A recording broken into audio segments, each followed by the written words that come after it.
Hi, welcome to part 2 of the free response questions for the periodicity unit. And so right now we are on 2016, and if we look at this question, we have a student designs an experiment to study the reaction between sodium bicarbonate and HC2H3O2, which is acetic acid. So we have a reaction between sodium bicarbonate or baking soda and acetic acid or vinegar. And so we have the reaction represented by the equation above. The student places 2.24 grams of sodium bicarbonate in a flask and adds 60 milliliters of 0.875 molar acetic acid, and they observe the formation of bubbles. They also observe that the flask gets cooler. So based on that, identify the limiting reactant and justify with calculations. Okay, and so if we look at that, we notice, first thing you notice, they give you the balanced equation. They were super nice. But also, if you look, we notice the coefficients. These two guys are in a 1-to-1 ratio. And so if you can just figure out the moles of each of those, you can figure out who's the limiting reactant and compare the number of moles. And so to figure out, start with your starting materials. And so if we look at the 2.24 grams of our sodium bicarbonate, we need to find the number of moles. And so first step, multiply that by the molar mass, and then we get 0.0267 moles of sodium bicarbonate. Second step is to figure out the moles of the acetic acid. And if we look at the acetic acid, how do we get the number of moles from the information we're given? So if we look, we know that we have 60 milliliters, and we know the molarity. So using that information, we would multiply the 60 milliliters times the molarity. The molarity is written as moles per liter, and that's kind of how it is. This is kind of the molarity equals moles per liter. And instead of liter, they did 100 or 1,000, sorry, milliliters to find the number of moles of our acetic acid. Now, if you look at those two, you can kind of compare. The one with less will be the limiting reactant because they react in a 1-to-1 ratio. So if we look at that, identifying your limiting reactant, and let's look at the number of points. 1 point is earned for calculating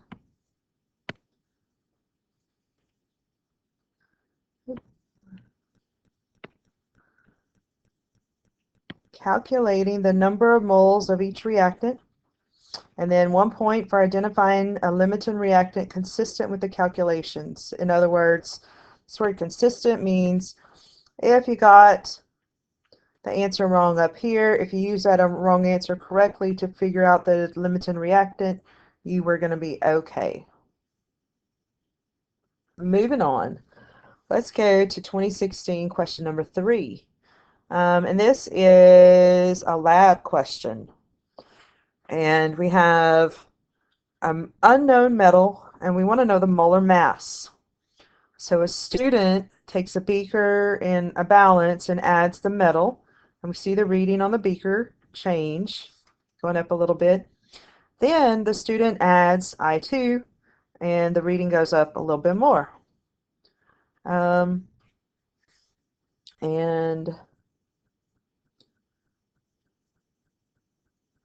after that, water is added. Now the reaction must not happen in the solid phase, only when they're aqueous, and so it says the reaction occurs after the addition of the water, and you form a metal iodide that's aqueous, and you have leftover metal in the bottom. And so this is kind of implying that our iodine must be our limiting reactant.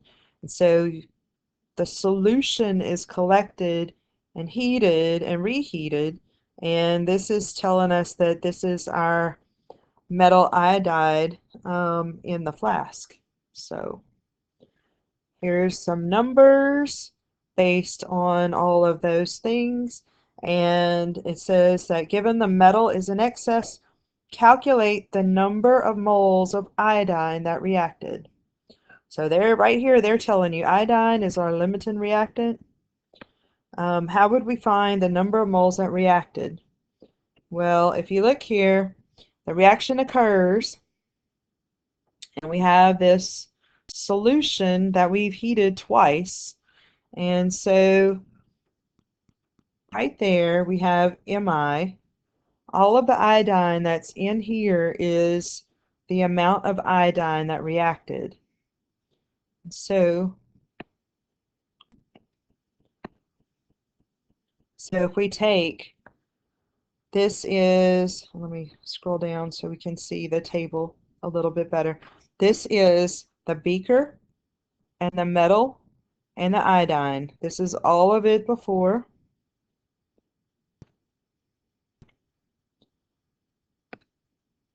And so this is how much iodine we used in that reaction. And so if we take that amount and using the molar mass of iodine, we figure out how many moles of iodide that reacted. So 1 point for calculating the number of moles. Now to figure out the molar mass of the unknown metal, we know the iodide reacted with that metal. So now we know how many moles, calculated that in A, and all of those moles are right here in this container after. So we look at that. If we know the if we are looking at the mass of the iodide, now between the first and second weighing, it's kind of stayed constant. So this must be the actual mass of the metal iodide. That mass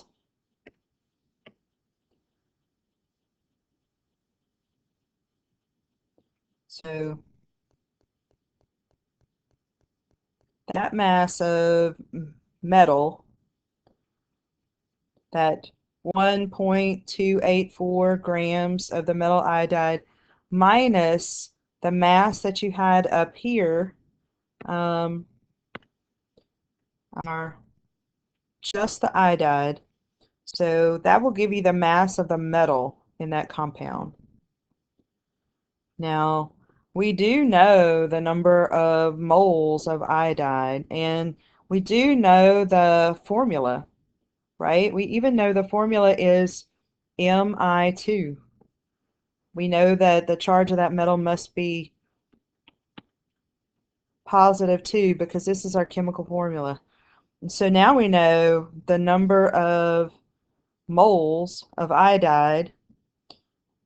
That must be the same as the number of moles of the metal, because, you know, this is in a ratio 1 metal to 1 iodide. And so if we know the number of grams, we can go back to this calculation from before for molar mass. If we know the molar mass of a metal, we know the number of grams of that metal divided by the number of moles of that metal will give us our molar mass. So if we found the number of grams right here and divide that by the total number of moles from part A, then we get the molar mass. And if the metal has a molar mass of 65.4, then we know the molar mass. And so 1 point for finding the number of grams of the metal. So for simply subtracting the mass of the precipitate minus the mass of the iodide that you found in part A. You got the first point. The second point was finding the molar mass by dividing the number of grams by the number of moles of that metal. Okay, moving on. We have a totally different kind of question. It's an ionization energy question.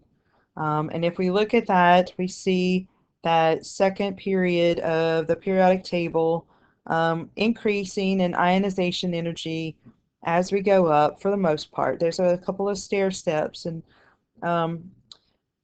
if we look at this, the diagram shows the first ionization energy. Wow, things didn't translate well there. A few typos there. From the elements of lithium to neon. Briefly explain each of the following in terms of atomic structure. So in terms of atomic structure. So in general, there is an increase in the first ionization energy from lithium to neon. And so if you look at that, from lithium to neon, there's an increase. Why is it increasing? Now, what's going on with the increase? That means it's harder, or it takes more energy rather, to remove the outer electron from neon compared to lithium. And so if we look at the reasoning for that, across a period from lithium to neon, the number of protons is increasing in the nucleus. So because the number of protons are increasing, the charge in the nucleus is increasing, and consequently a stronger attraction for electrons and an increase in ionization energy.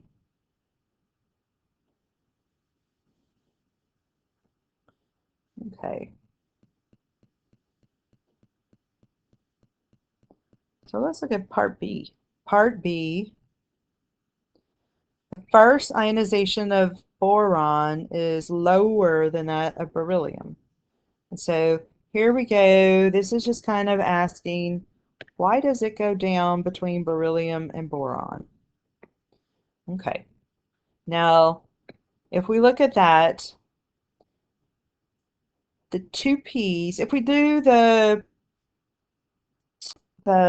electron configuration of boron compared to beryllium. Let's do that first, kind of talk about that. If we look at boron compared to beryllium,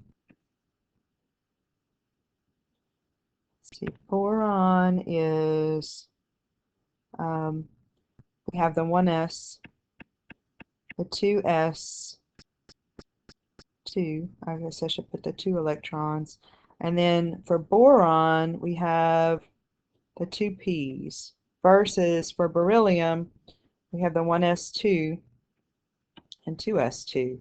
So the difference between those is that first electron in the p's there. The other 4 electrons are the same. And so if we keep going and look at this,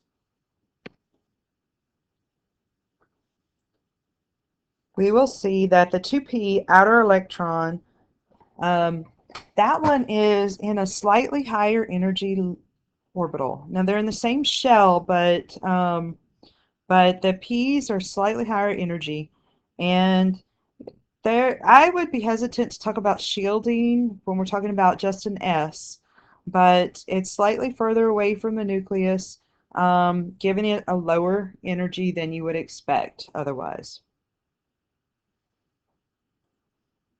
So moving on, let's talk about oxygen versus nitrogen. So if we look at that, oxygen versus nitrogen, we have another little dip there.